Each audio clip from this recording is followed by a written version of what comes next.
Puji Tuhan, selamat malam Ibu Saudara semuanya. Selamat berjumpa kembali malam hari ini dalam online Discipleship Revival Total Ministry. Puji Tuhan, kita hari ini ya bisa hadir kembali untuk bersama-sama kembali untuk belajar kebenaran firman Tuhan. Ya,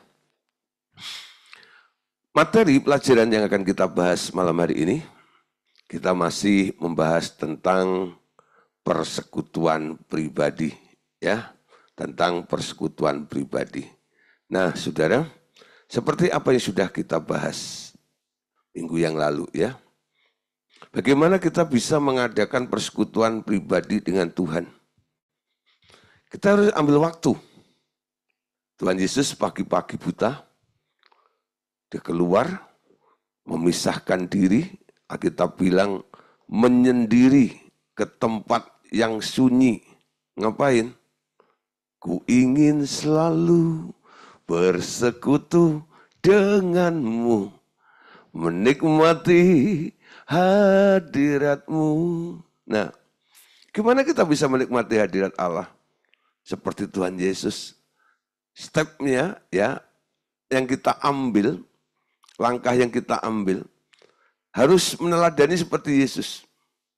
Pagi-pagi buta, dia pergi keluar ke tempat yang sunyi. Untuk apa? Untuk mengalami persekutuan pribadi. Nah, ketika kita mengambil waktu bersekutu dengan Tuhan, itu artinya kita sedang menghampiri hadirat Tuhan. Betul? Kita sedang menghampiri hadirat Tuhan. Dan apa yang harus kita lakukan saat kita menghampiri hadirat Tuhan itu? Pertama, persembahkan dirimu, amin.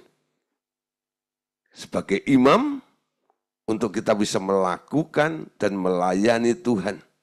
Nah, jadi nanti kepentingannya bukan kepentingan kita, tapi kepentingan Tuhan. Kalau Anda tidak mengawali dengan mempersembahkan diri, menyerahkan diri untuk dipakai oleh Tuhan, nanti dalam persekutuan Anda dengan Tuhan itu kita hanya nodong Tuhan terus. Tuhan berkati saya, Tuhan lindungi saya, oh Tuhan gini. Selalu untuk saya. Tapi dengan Anda awali, Anda mempersembahkan diri, lalu menyerahkan diri Anda untuk rela dipakai oleh Tuhan, kepentingan Tuhan nanti akan dinyatakan. Anda akan menerima agenda-agendanya Tuhan, sehingga Anda bisa melihat pekerjaan-pekerjaan yang Anda lakukan adalah semua adalah atas kehendak Tuhan. Amin. Nah, yang kedua adalah sucikan hati nurani Anda. Amin. Hati nurani yang ribut, hati nurani yang kotor, penuh dengan polusi, itu nggak bisa menangkap pesannya Tuhan nanti. Ya, nggak bisa menangkap pesannya Tuhan.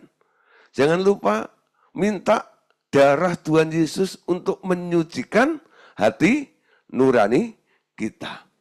Ya. Nah, kalau hati nurani benar, yang Anda lakukan di dalam hadiratnya nanti juga tepat, juga benar. Sehingga Anda tidak akan melakukan kesalahan seperti apa yang pernah dilakukan oleh dua orang namanya Nadab dan Abihu. Apa yang dilakukan Nadab dan Abihu? Datang menghampiri Allah, ada di dalam hadirat Allah, tapi dia mempersembahkan, membawa api asing. Membawa api asing.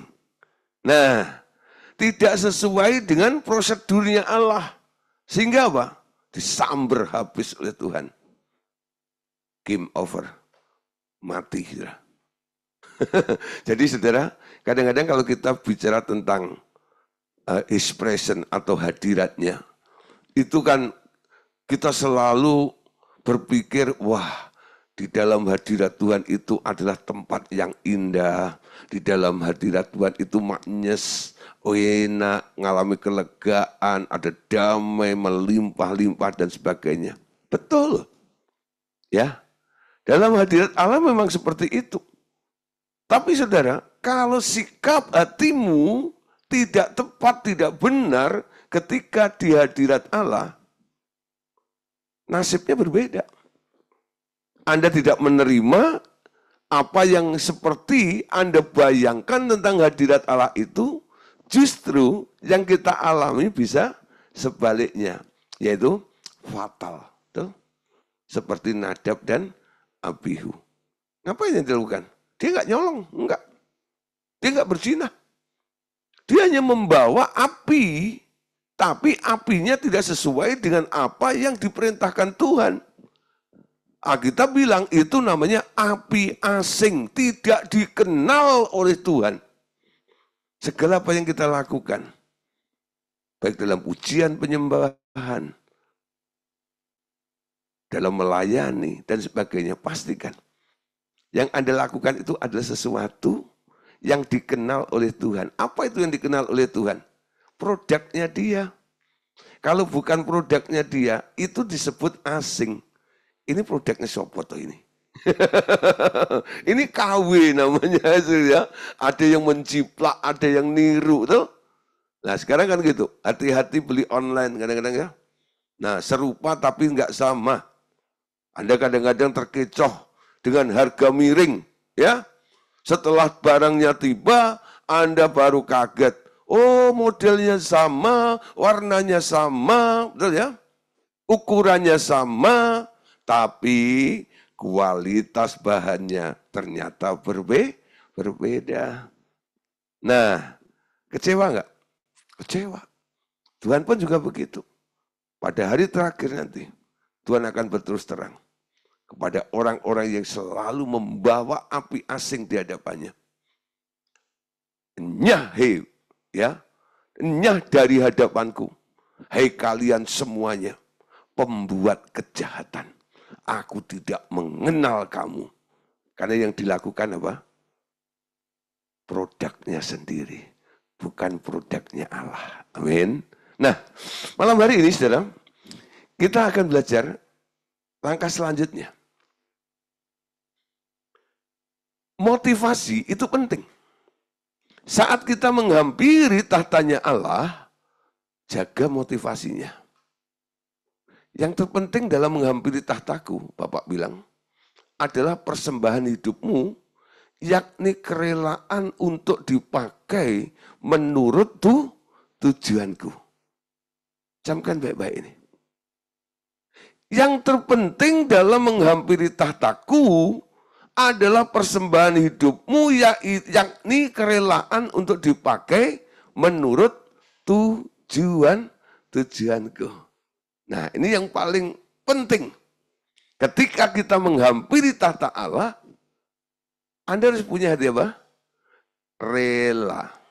Rela untuk dipakai. Dan mau nurut. Supaya apa?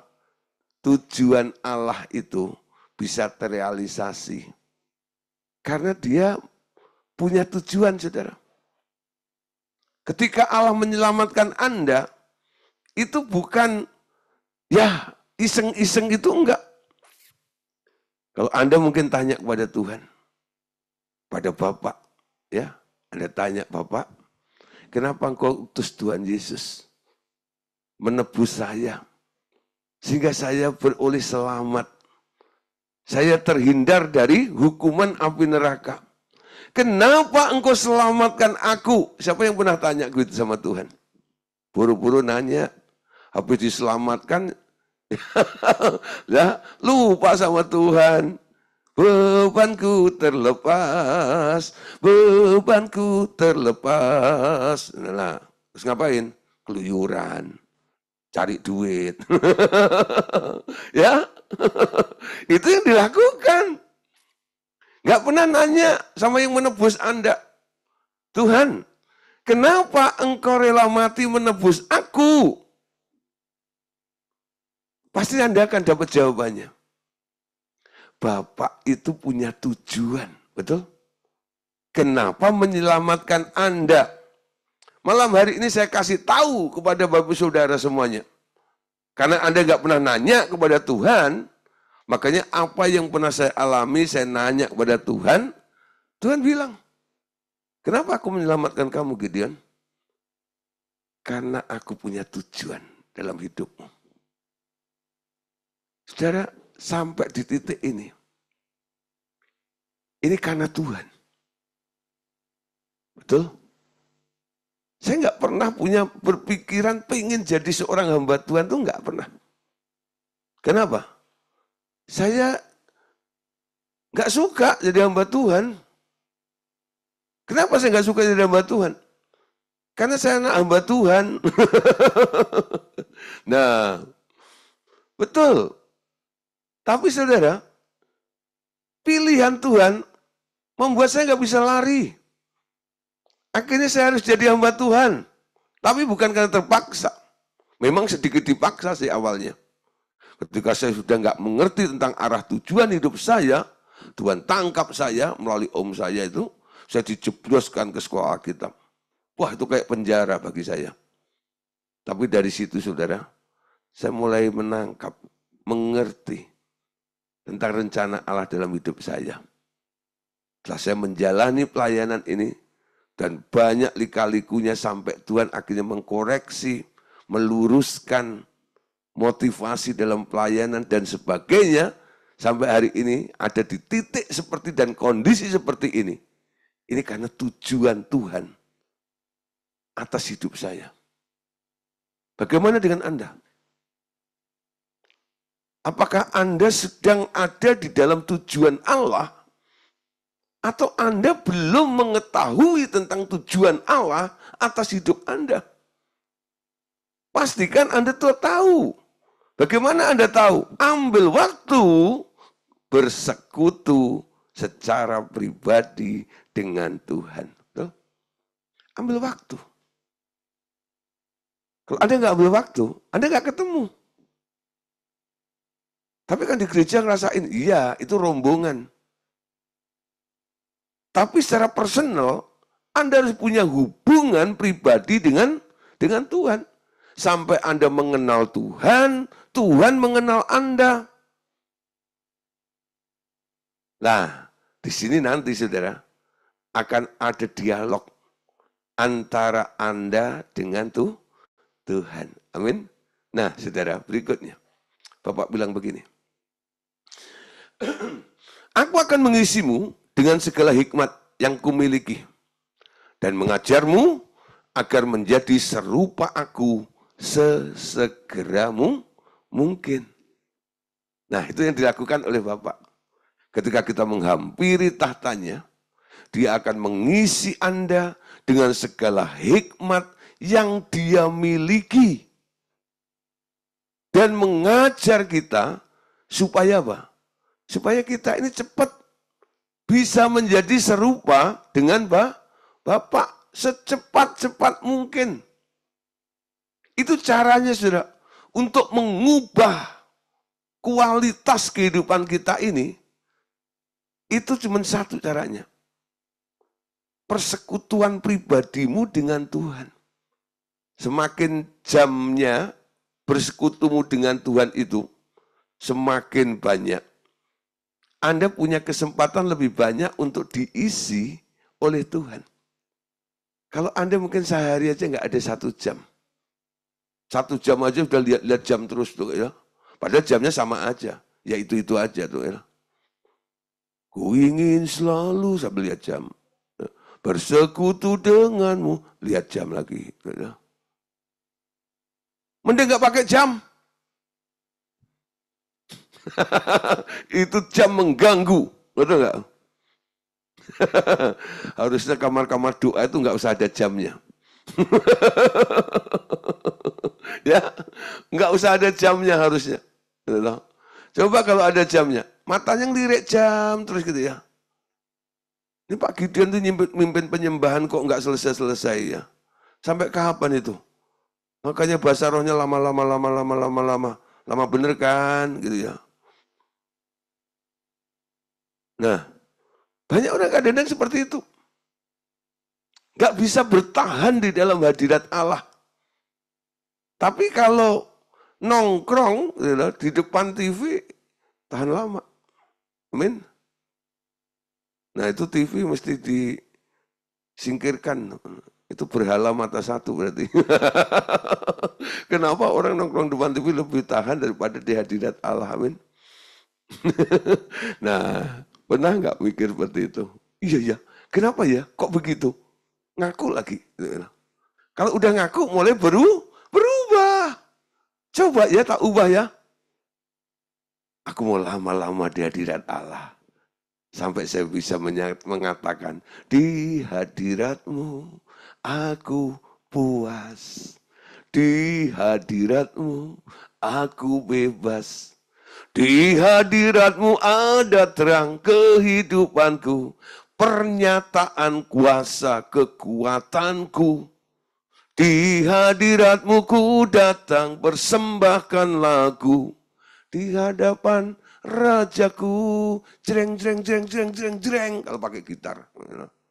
Nah, kalau pakai keyboard ya, tong, tong, teng, tong, tong, tong. Endingnya gitu. Nah, kalau nggak pakai musik ya sudah, langsung mingkem aja. Gitu ya. Ada nikmati Tuhan, kecap Tuhan. Izinkan dia untuk mengisi hidupmu, mengisi hatimu dengan segala hikmat yang dia miliki, dan dia akan mengajar agar kita cepat jadi serupa dengan Allah. Itu jalannya seperti apa? Anda nggak bisa punya konsep sendiri. Aku mau jadi kayak Allah itu begini loh. Aku harus jadi begini, aku harus begini, aku harus begini. Nggak bisa.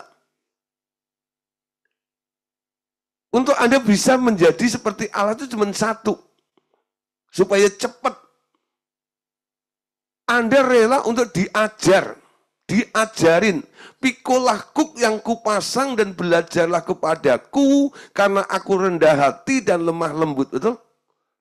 Segala sesuatu yang bisa Anda capai untuk menjadi serupa dengan Allah, itu hanya dengan belajar kepada Allah. Betul? Pikiranmu nggak bisa. Menuntun Anda untuk bisa berubah, Anda menjadi seperti Allah itu nggak bisa. Kalau dia ngajarin Anda akan bisa berubah. Hidupmu akan diubah seperti Bapa, seperti Tuhan Yesus, dan seperti Roh Kudus. Amin. Ajar kami Tuhan. Tuhan ajarin aku. Teach me Lord. Ajar aku Tuhan. Nanti dia akan mengajari Anda. Anda akan diajari jalannya. Amin. Nah, kenapa dia mau Anda berubah? Nah, karena Bapak bilang begini, aku ingin memiliki putra-putri kerajaan di sekitarku. Dan pelayan-pelayanku adalah anak-anakku. Saudara, namanya anak itu mirip sama bapaknya. Kadang-kadang kalau ada anak ya jalan bareng sama orang tuanya gitu ya. Ini anaknya siapa ya gitu. Ya, ini anaknya siapa ya? Nah, bapaknya sedikit emosi bilang, ya lihat aja mirip siapa, mirip saya atau mirip maminya gitu loh. Mirip bapaknya. Siapa di sini anak-anak Allah? Anda mirip Allah enggak? Ya. Nah, ini ada Pak Dalan bangun. Itu enggak ya? Nah, coba deh ya. Kalau kita punya anak nggak mirip kita, bingung nggak? Ini anak sopo gitu ya. Nah, Bapak itu mau ketika hidupmu masih menyerupai dunia ini, nggak seperti Bapak, dia mau mengubah Anda untuk menjadi serupa dengan dia. Makanya Yesus itu waktu di muka bumi dia bilang apa? Hendaklah kamu sempurna seperti Bapakmu di surga adalah sempurna. Kenapa hal seperti ini nggak pernah terpikirkan dan menjadi target dalam kehidupan orang percaya, walaupun mereka rajin datang ke gereja? Karena di gereja jarang dikhotbahkan. Gereja sekarang yang paling laku jemaatnya banyak adalah gereja yang khotbahnya hanya tentang solusi hidup, betul? Tapi kalau sudah bicara tentang pertumbuhan, diubah menjadi seperti Kristus, ada namanya proses, mulai sakit perut semuanya, alias muntaber. Mundur tanpa berita, tidak kembali pada gelombang yang sama. Lalu kembali bilang, Pak bro, kalau khotbah di sini jangan keras-keras. Khotbah yang enak-enak aja supaya jemaat nggak kabur. Nah, kalau masuk kecemplung di kelas pemuridan seperti ini, murid itu harus belajar supaya sama seperti gurunya. Gurunya bukan saya, gurunya Tuhan Yesus. Amin. Saya pun sampai hari ini masih belajar untuk menjadi serupa dengan Yesus. Bapak ingin punya putra-putri kerajaan di sekitarnya.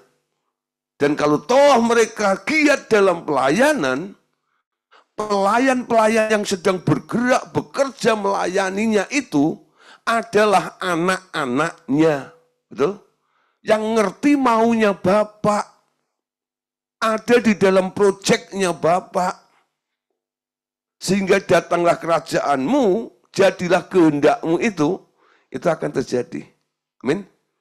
Nah, sekarang kita sudah mulai terjun terlibat dalam pelayanan. Konsep dalam kita berpikir sebagai pelayan itu seperti apa?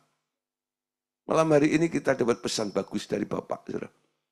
Bapak katakan begini, engkau melayani aku bukan dengan pengertian seorang pelayan seperti umumnya, tetapi putra-putriku yang mencerminkan kemuliaanku.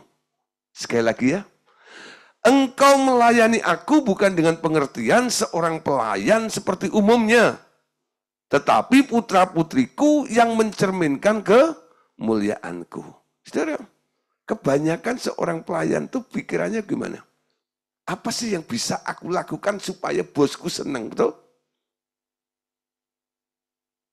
Dia bangun pagi, tidur malam, rajin melakukan ini, lakukan itu, supaya bisa dilihat oleh bosnya, dia sedang melakukan sesuatu, dan apa yang dilakukan itu harapannya apa? Bosnya melihat, lalu senyum, lalu kasih bonus. Harapannya si hamba itu kan seperti itu, betul? Nanti kalau bosnya bosnya pergi keluar kota itu, gitu ya. Kerajinannya hilang. Biasanya bangun pagi, wah udah mulai bangun siang. Rajin hilang, kenapa? Nggak ada yang dipamerin lagi. Itu sikap seperti itu. Betul? Banyak kan seperti itu. Ya, bebas. Bos nggak ada. Gitu ya. Tapi kalau si anak beda sudah. Jadi konsep dalam pelayanan sekarang kita ubah. Kita melayani bukan dengan pengertian seorang pelayan seperti umumnya. Tapi sebagai putra-putri Bapak yang mencerminkan kemuliaannya. Dilihat atau enggak, aku harus tetap melakukannya. Kenapa? Ini proyek Bapakku harus terjadi. Harus terlaksana. Kalau enggak ngerti, nanya sama dia. Amin. Itu yang dikerjakan oleh si anak. Beda dengan apa yang dikerjakan oleh seorang hamba. Yuk kita lihat satu ayat, saudara. Dari Keluaran pasal 34, ayat 35. Apabila orang Israel melihat muka Musa, bahwa kulit Musa bercahaya, maka Musa menyelubungi mukanya kembali sampai ia masuk menghadap untuk berbicara dengan Tuhan. Nah, saudara, Musa adalah seorang pelayan, hamba Tuhan. Anda lihat, Musa itu pernah dibela oleh Tuhan. Ketika sedang cekcok dengan ciciknya dan kokonya, betul? Harun dan Miriam mempersoalkan sesuatu, menegur keras Musa. Karena Musa setelah Sipora mati, dia ambil istri seorang perempuan Kusi. Tanpa ngomong sama Harun, tanpa ngomong sama Miriam, langsung dibawa ke kemahnya. Wah, Harun dan Miriam tersungging, sudah. Apa-apaan ini? Datangin, sudah. Apa yang kau lakukan itu? Jangan menganggap engkau seorang nabi ya. Kalau kamu bilang kamu nabi, aku juga nabi. Cicikmu ini juga nabi. Wah, ketika marahnya Harun dan Miriam sudah memuncak seperti itu, Tuhan menengahi, ya, menegur Harun dan Miriam.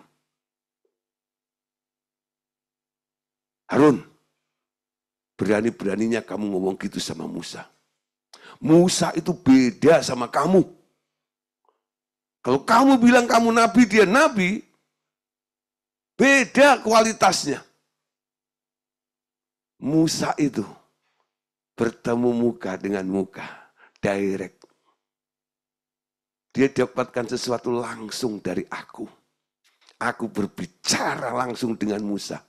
Kamu dengar kehendakku dari mana? Dari Musa ngomong. Tuhan ngomong begini loh kok. Kalau engkau menyampaikan kepada bangsa Israel. Tapi Musa langsung dengar dari aku. Nangkep ya? Itu perbedaan. Saudara. Perbedaan hamba Tuhan itu juga macam-macam. Ada model hamba Tuhan copy paste. Itu kan ya? Dari orang yang senang bersekutu dengan Tuhan. Menggali firman. Mencari revelation, pewahyuan, lalu saudara, dia mulai khotbah. Khotbahnya dikopi, ditiru, diciplak, dikhotbahkan lagi oleh hamba Tuhan yang lain. Mungkin saudara, penyampaian hamba Tuhan yang pertama itu ya biasa-biasa aja lah. Karena mereka mungkin dia nggak terlalu fasih dalam berbicara. Wah, yang ini saudara, yang mengkopi ini jago orator. Wow, dia pintar kalau macam. Mungkin lebih indah cara menyampaikannya. Musa itu kan orangnya keluh, betul ya? Ketika diutus oleh Tuhan, dia bilang, aku nggak pandai bicara. Suruhlah kokoku itu loh. Si Harun itu loh, itu jago ngomong tuh. Ya, nangkep sudah maksud saya ya? Jadi Harun itu tipe hamba Tuhan copy paste. Musa dapat dari Tuhan, dia dapatnya dari Musa. Jadi ketika mereka bertengkar, lu nabi, gue juga nabi. Tuhan bilang, lu nabi apa? Musa itu benar-benar nabi yang ketemu dengan aku. Nah, sekarang saudara, bagaimana dengan kita? Anda mendapatkan konfirmasi dari Tuhan. Direct atau Anda copy paste. Banyak orang kadang-kadang milih jadi orang yang copy paste. Datang nih ke sekretariat, Pak Gideon. Tuhan ngomong apa untuk saya gitu ya. Tolong Pak Gideon, tanyain sama Tuhan. Beginilah firman Tuhan. Tuhan tadi ngomong begini. Dia dapat jawaban dari Tuhan dari seorang hamba Tuhan itu copy paste namanya. Nah ini pilihan kita bukan? Anda mau yang direct atau yang copy paste? Ya, nah yang copy paste ditegur sama Tuhan. Ketika berbantah dengan yang direct langsung dengan Tuhan. Dan Anda perhatikan, kehidupan daripada orang yang bersekutu dengan Tuhan, direct langsung dengan Tuhan, dampaknya ada. Musa bersekutu dengan Tuhan 40 hari. Ketika dia turun, apa yang terjadi? Wajahnya berubah. Penuh dengan kemuliaan. Sampai orang Israel nggak tahan memandang wajahnya. Pak Musa, tolong tutupin wajahmu itu. Silau, men. Musa sendiri nggak menyadari. Wajahnya menjadi bersinar seperti itu. Kenapa bersinar? Dia menangkap radiasi kemuliaan Allah itu. Berapa lama Anda berjumpa dengan Tuhan? Kemuliaanmu akan Anda dapat ketika Anda sering berhadapan dengan Tuhan. Bertemu muka dengan muka. Tuh. Coba belajar.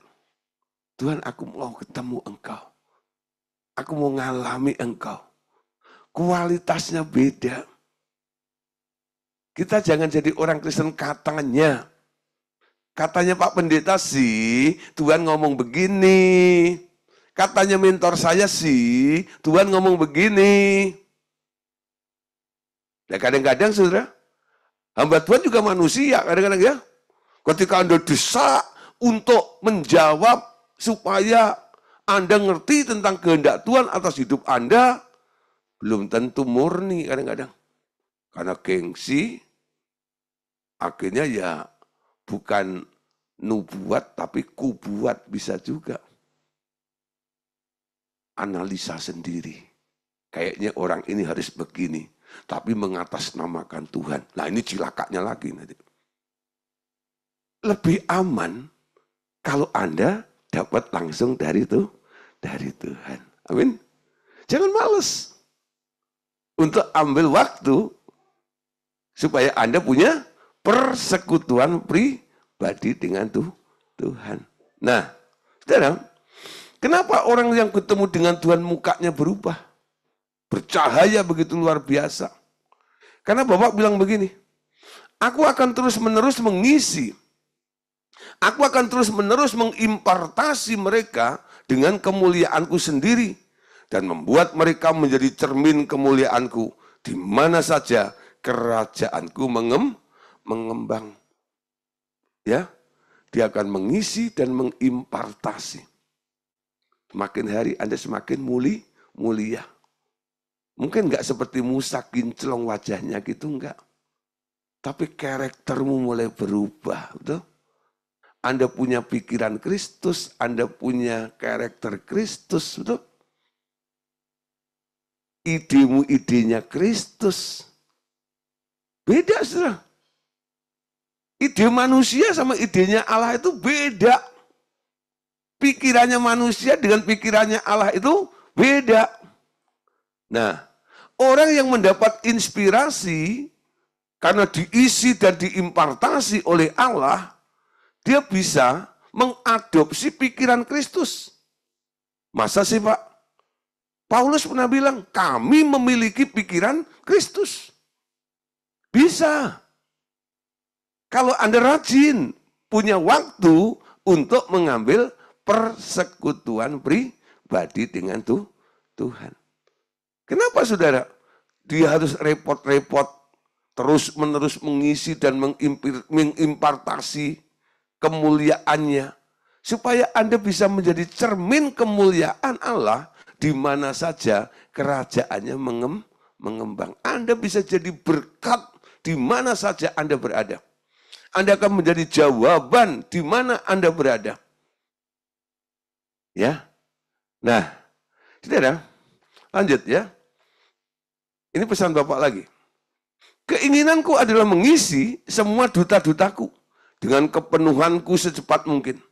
Perkataan yang kuucapkan kepada mereka setiap waktu akan membuat mereka bertambah-tambah bersinar. Amin. Jadi orang itu tambah bersinar karena apa? Dapat impartasi. Tuhan bicara, Tuhan bicara, Tuhan bicara, Tuhan bicara, Tuhan bicara, Tuhan bicara. Betul, semakin banyak mendapatkan firman dari Tuhan. Perkataan yang diucapkan oleh Allah kepada mereka. Itu membuat tambah bersinar. Saudara, kadang-kadang saya juga berpikir, kalau ada orang itu mulai berkomentar, Gideon, kamu kok bisa mikir seperti itu? Kamu kok bisa ngambil keputusan seperti itu? Ketika orang bertanya, orang konseling dan sebagainya, Kadang-kadang saudara, materinya apa yang ditanyakan saja kadang-kadang saya nggak ngerti. Kalau nggak ngerti, nggak paham tentang bidang itu, gimana saya bisa memberikan way out-nya, bukan? Jadi satu kali, saudara, saya diundang di satu persekutuan doa di satu building ya, satu perusahaan besar gitu ya. Nah, itu jemaat yang hadir hampir 250 itu karyawannya banyak tuh, ada berapa lantai.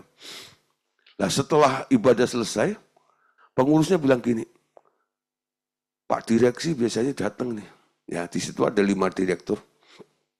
Nah, salah satunya ini yang suka hadir. Nggak datang, ya, lagi ada meeting dengan klien. Tadi pesan, kalau selesai ini apakah Pak Pendeta bisa naik ke lantai 5? Saya bilang, oke, saya bilang gitu. Saya naik ke sana. Masuklah ke ruangannya.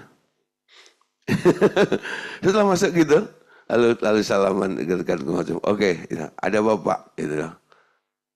Gini loh Pak, saya tuh punya masalah.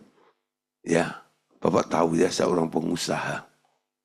Salah satu ya dari usaha kami begini ngalamin begini dan sebagainya. Ketika dia cerita dengan saya tuh nggak ngerti. Itu usaha apa? Gitu. Benar-benar saya buta sekali. Awam. Dengan istilah bisnis ini, bisnis itu. Maklum orang kampung. Orang udik. Gitu. Nggak ngerti. Kayak gitu, macam gitu. Ya cuma saya dengerin. Gitu ya. Sambil dengerin itu karena saya nggak ngerti. Ya saya cuma doa. Tapi dalam hati. Tuhan. Iki piye. Ya, cuma gitu. Ketika saya berserah pada Tuhanku itu. Saya buka hati saya. Dia inspirasi. Setiap jedah dia ngomong, dia kasih saya kesempatan untuk ya, nah apa, memberikan satu arahan lah gitu di poin ini, poin itu dan sebagainya gitu. Saya tuh bisa jawab kayak orang nyeletuk aja gitu. Sampai berapa kali akhirnya seorang direktur tuh bilang begini, Pak Pendeta, kok Pak Pendeta bisa mikir kayak begitu? Kok saya nggak pernah terpikir seperti itu? Terus saya bilang gini, Pak, saya terus terang aja Pak ya. Ketika Bapak tadi cerita itu, saya ngeblank. Bukan nggak dengar, saya dengar. Bukan pikiran saya sedang kemana-mana, enggak, saya fokus. Cuman saya nggak paham Pak di dunia itu, di dunia bisnis seperti itu. Jadi pertanyaan Bapak seperti itu sebenarnya secara manusia, saya nggak punya jawabannya. Tapi kan buktinya Bapak bisa. Nah, itu karena Tuhan Pak. Setiap Bapak ngomong seperti itu, saya bilang, Tuhan, ini gimana? Tuhan kasih tahu. Ketika Bapak kasih kesempatan untuk saya ngomong apa yang saya rasakan aja. Seperti apa yang Tuhan telah taruh di dalam hati saya. Saya sampaikan kepada Bapak. Makanya ini nggak akan pernah terpikirkan oleh manusia seperti siapapun juga. Termasuk Bapak, bukan? Oh iya, ya. Nah, kok Bapak bisa dapat dari Tuhan itu gimana? Persekutuan pribadi. Sering-sering connect dengan Bapak. Direct dengan Bapak, betul? Ketika engkau menghadapi kesulitan dalam hidup Anda, dia juga akan memberikan way out-nya atas Anda, saudara. Persekutuan pribadi dengan Tuhan itu untungnya luar biasa, betul? Dia mau, dia pengen mengisi Anda, betul ya? Supaya apa? Supaya Anda bisa menjadi cermin kemuliaan di mana kerajaan Allah mengembang. Nah, ini alasan yang lainnya yang dikatakan oleh Bapak malam hari ini. Keinginanku adalah mengisi semua duta-dutaku dengan kepenuhanku secepat mungkin. Perkataan yang kuucapkan kepada mereka setiap waktu akan membuat mereka bertambah-tambah bersinar. Amin. Anda akan diutus. Tahu-tahu Anda dipanggil untuk melayani, untuk mendoakan, betul ya? Ada orang yang tahu-tahu bilang, ya, nanya kepada Anda, itu artinya Tuhan mengangkat Anda menjadi duta-dutanya. Alami kepenuhannya. Secepat mungkin. Dengan cara apa? Banyak mendengar apa yang diucapkan. Sudah Anda tahu? Ketika manusia dulu pertama diciptakan, Adam itu waktu diciptakan sebenarnya masih kosong. Belum punya pengalaman hidup, betul ya? Memang desainnya seperti Allah. Tapi untuk mengisi pikiran Allah dalam diri Adam itu nggak bisa otomatis, enggak. Makanya setiap hari sejuk, baik pagi maupun sore, Tuhan Allah harus turun ke Taman Eden. Ngapain? Mengisi pikirannya Adam. Caranya? Kongko, ngobrol, betul? Bercakap-cakap.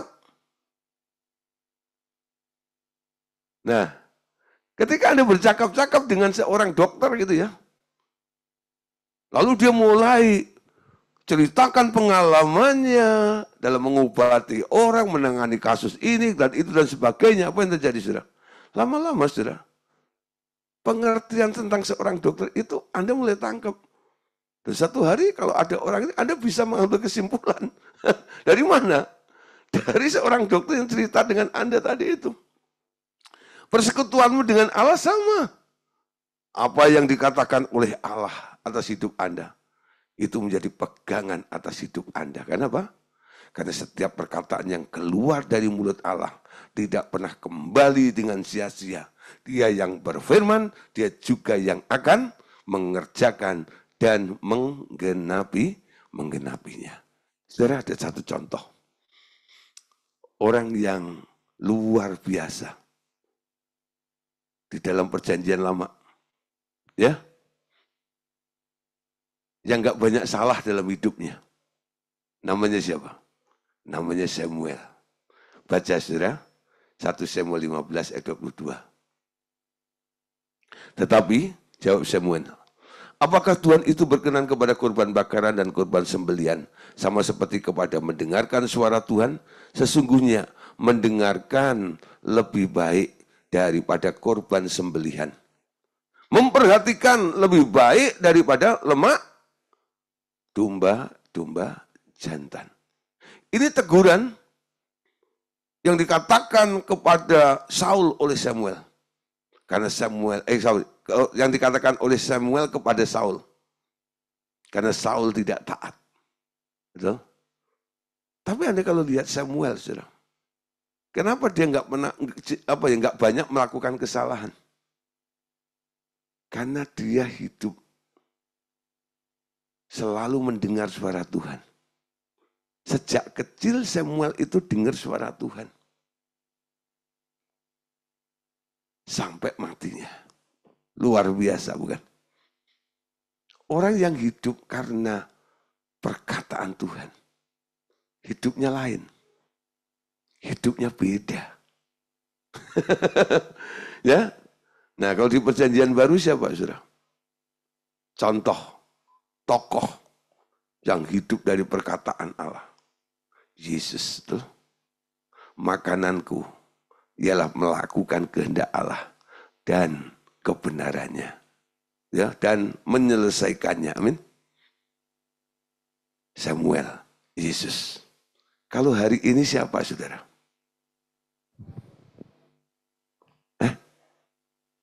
Kalau hari ini siapa? Enggak ada. Nah, itu kuman namanya, kurang iman. Harusnya Anda jawab, itu saya. Lalu Anda bangun tekad. Aku mau bersekutu. Aku mau jadi kayak Samuel. Aku mau jadi kayak Yesus. Yang selalu tunduk dan hidup berdasarkan apa yang Tuhan katakan. Betul? Ketika ditanya oleh ahli Taurat, dasarnya apa kamu melakukan semuanya itu? Tuhan yang ngomong. Bapak yang ngomong. Wah, keren kan? Itu yang dilakukan oleh Tuhan Yesus. Nah, saudara Bapak Saudara, mulai belajar. Kalau Anda nggak nurut omongannya Tuhan, Anda akan salah di hadapan Tuhan. Amin. jaga motivasi Anda ketika menghampiri tahta Allah. Amin. Nah, ajar semua orang datang dengan motivasi seperti ini. Karena umumnya orang datang kepadaku hanya untuk meminta-minta kebutuhan-kebutuhan mereka sendiri atau kepentingan-kepentingan duniawi mereka. Mereka selalu hidup dalam kenyataan daging mereka terus menerus. Nah, saudara, ini harus diajarkan.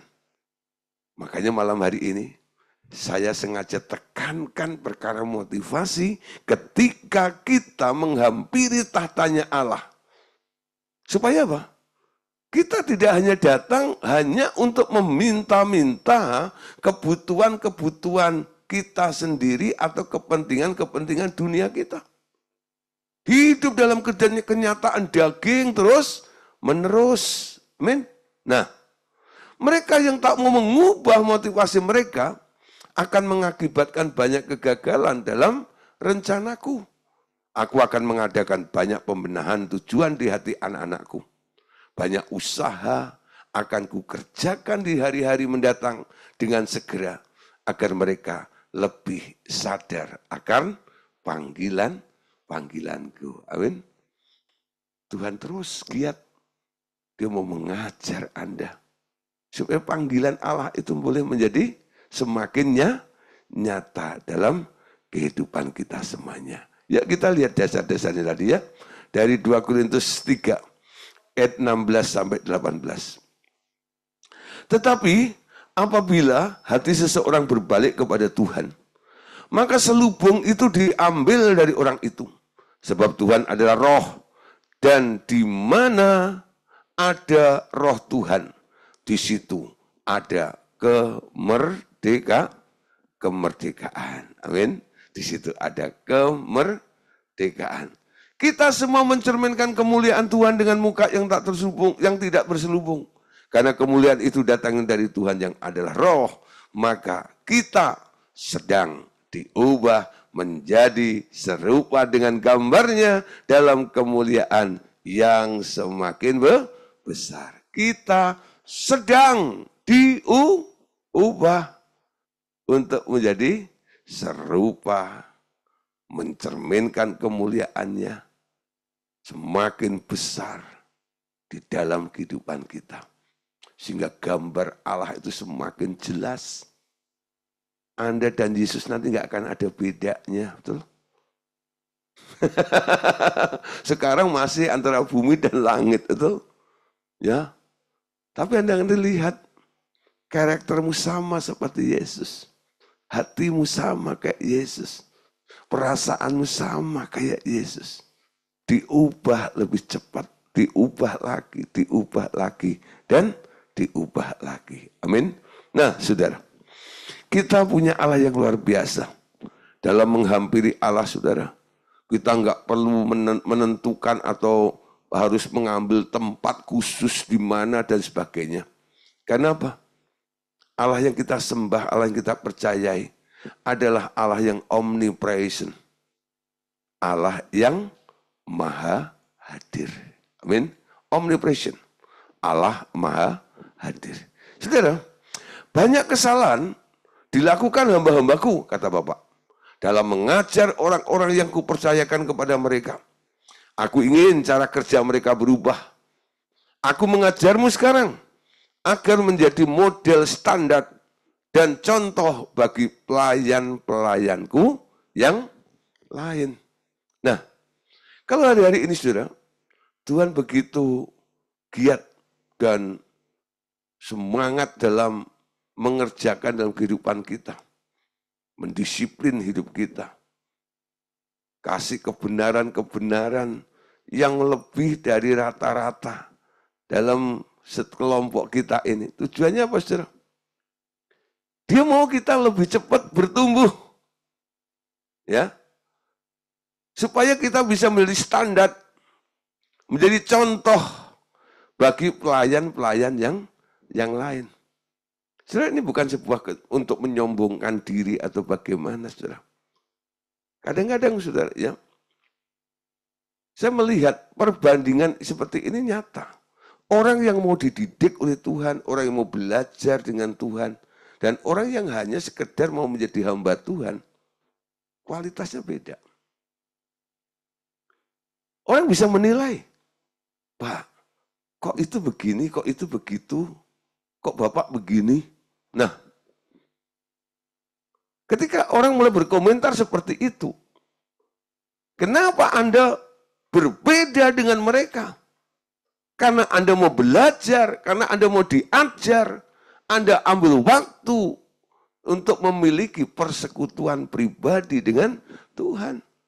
Anda mendapat impartasi, Anda diisi oleh Tuhan. Isilah Tuhan, bejana hidupku. Kehausanmu seberapa? Nah, jangan salah mendidik orang. Jangan salah mengajar orang.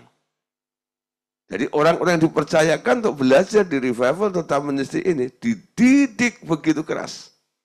Dengan pengajaran-pengajaran prinsip, betul? Untuk mau tunduk, untuk mau taat. Ngerti Tuhan, betul? Enggak jadi bayi rohani terus yang cengeng, minta dingertiin terus sama Tuhan. Ini saatnya kita berubah, mengubah motivasi kita. Tuhan, aku mau ngerti Engkau. Betul ya? Walaupun masalahku mungkin belum selesai. Tapi satu tujuanku. Aku mau ngerti Engkau Tuhan. Engkau mau apa Tuhan? Ketika engkau ngerti tentang maunya Tuhan, engkau melakukan agendanya Tuhan, engkau akan beda dengan yang lainnya. Ketika engkau beda, engkau akan jadi standar. Betul ya? Contoh. Orang lain akan mengikuti Anda. Betul? Nah, apa yang mau dilakukan oleh Bapak terhadap orang-orang yang rindu untuk belajar dan mau dijadikan contoh bagi pelayan-pelayan yang lain ini? Ya, Bapak katakan, aku mau mengajar setiap orang secara pribadi setiap hari. Nah, karena pelajarannya adalah personal, ya, pribadi, privat. Jadi Anda harus punya waktu pribadi dengan Tuhan. Amin. Aku Allah yang sanggup bergaul secara pribadi dengan semua anak-anakku setiap hari. Ini adalah gambar lain tentang kemampuan Adam pada masa lampau. Mungkin Anda bingung ya. Di dunia ini kan banyak miliatan orang. Kalau di jam yang sama, di hari yang sama, semua orang menghampiri tahta Allah dan Allah mau bersekutu secara pribadi dengan Anda, secara pribadi, dengan begitu banyak orang itu caranya gimana? Makanya kita tahu kapasitas Allah. Dia omnipresent. Walaupun dia harus bersekutu pribadi dengan jutaan miliatan orang, bagi dia nggak susah. Jam yang sama hari ini dia ketemu dengan saya, bersekutu dengan saya. Jam yang sama juga dia bisa bersekutu dengan Pak Irianto, Tanuwijaya juga, betul? Saya ngalami persekutuan pribadi dengan dia. Pak Irianto juga ngalami bersama dengan dia. Bisa seperti itu. Itulah yang disebut omnipresent. Maha hadirnya Allah itu, betul? Jadi Anda jangan batasin pikiran Anda. Seperti umpama ini Anda janjian dengan saya. Ya, saya sudah terlanjur janji sama Pak Roy. Sorry ya Pak Roden. Lain kali aja ya, atau di reschedule. Bukan saya nggak mau loh Pak. Kenapa? Saya terbatas. Saya nggak omnipresent. Tapi Allah beda, dia omnipresent. Jadi keinginanmu untuk bersekutu dengan dia, nggak pernah dia bilang, sorry ya, jadwalnya sudah diisi, ya, oleh Bupang Meliana, gitu ya. Nah, kamu nanti ya, setelah itu jam sekian-kian, enggak, di jam yang sama, timing sama. Karena dia omnipresent. Amin. Nah, terus saudara, ya. Seperti Adam, saudara, dulu di masa lampau, Adam itu juga pernah jadi makhluk yang omnipresent juga sebenarnya.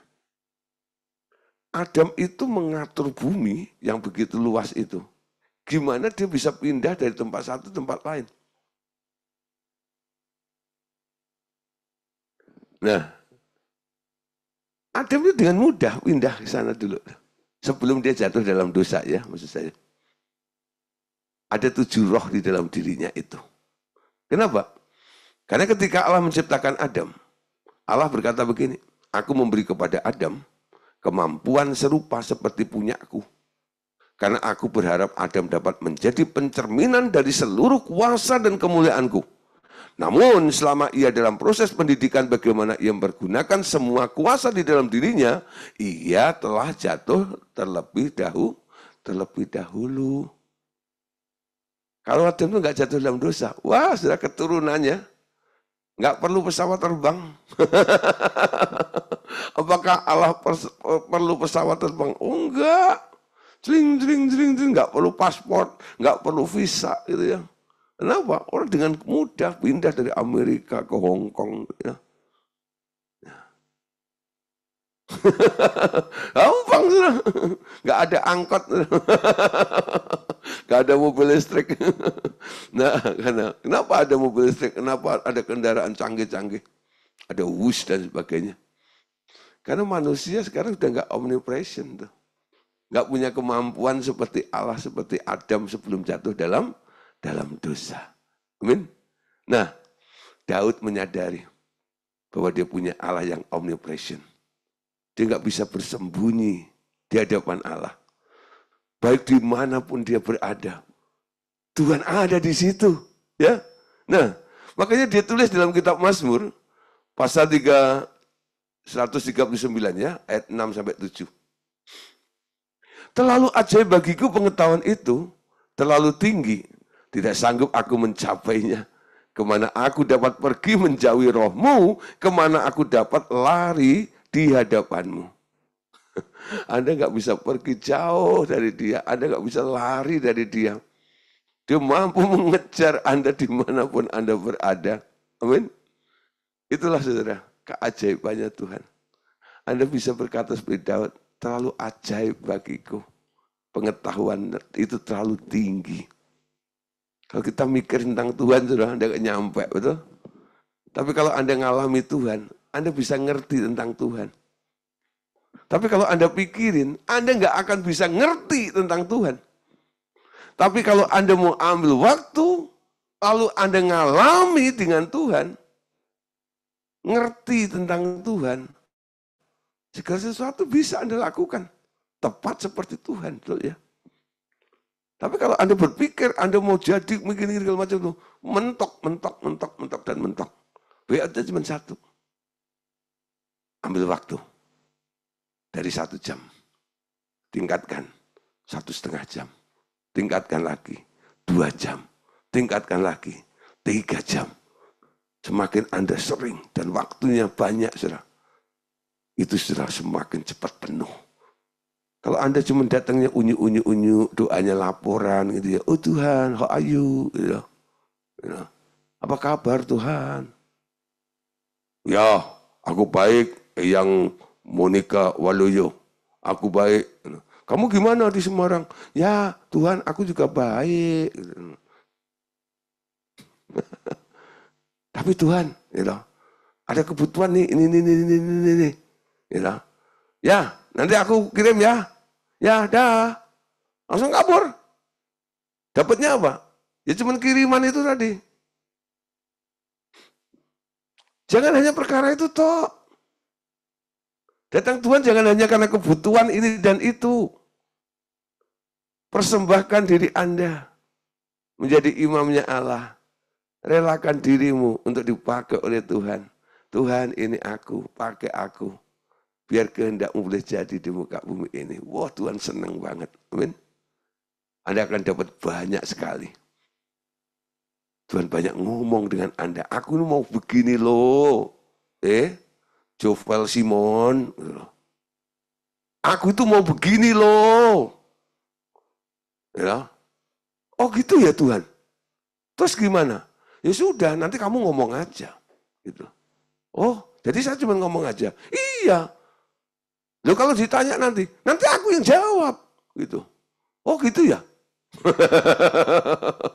Nah, enak saudara. Ngalami persekutuan dan punya pengalaman secara pribadi dengan Tuhan. Nggak percaya? Coba. Kalau nggak nyoba, nggak ngerti. Kalau gagal gimana? Nggak apa-apa. Coba lagi. Amin. Kita bisa karena terbiasa. Kalau nggak dibiasakan, Anda nggak bisa. Amin. Nah, jangan Anda belum nyoba, Anda sudah bilang nggak bisa. Itu namanya MALAS. Apa itu? Malas. Nah, nah orang malas itu tengking. Nah, malas itu dosa. Anda binasa karena malas. Ya, Anda nggak kenal Tuhan, nggak ngerti maunya Tuhan karena malas. Carilah aku selama aku berkenan temuinya. Amin. Oke, Bapak Saudara, malam hari ini sampai di sini dulu ya. Besok kita lanjut masih. Besok lebih asik lagi ya. Nah, kita mau lihat bagaimana hasil persekutuan ini Anda dengan Tuhan menjadikan Anda lebih cepat berubah. Karena apa? Tuhan akan angkat semua kemanusiaanmu dan dia mau isi kealahan di dalam dirimu. Sehingga proses cloning Yesus itu cepat terjadi dalam kehidupan kita semuanya. Oke, makasih untuk perhatiannya malam hari ini. Tuhan Yesus memberkati kita semuanya. God bless you.